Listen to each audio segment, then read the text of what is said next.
అదే RTV app వార్తల్ని క్షణాల్లో చదివే అవకాశం ఉంటుంది. ఒక న్యూస్ పేపర్, ఒక టెలివిజన్ ఛానల్ మీ చేతుల్లో ఎప్పుడూ ఉంటాయి. ఉమ్మడి కరీంనగర్ జిల్లాలో రోడ్డు ప్రమాదాలు ముగ్గురిని పొట్టన పెట్టుకున్నాయి.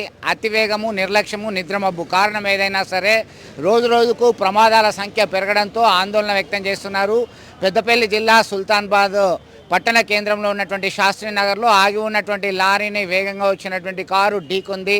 దీంతో రామగుండానికి చెందినటువంటి యువకులు గౌస్ అండ్ నిస్సార్ అనేటువంటి ఇద్దరు వ్యక్తులు మృతి చెందారు. దీంతో వారి యొక్క మృతదేహాల్ని సుల్తానాబాద్ ప్రభుత్వ ఆసుపత్రికి మార్చురీకి తరలించడం జరిగింది పోస్ట్మార్టం నిమిత్తం.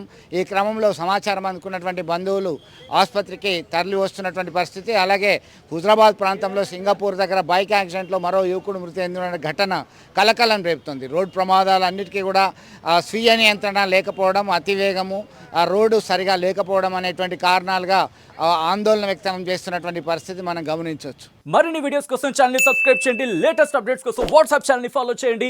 అండ్ లింక్ డిస్క్రిప్షన్ లో ఉంది.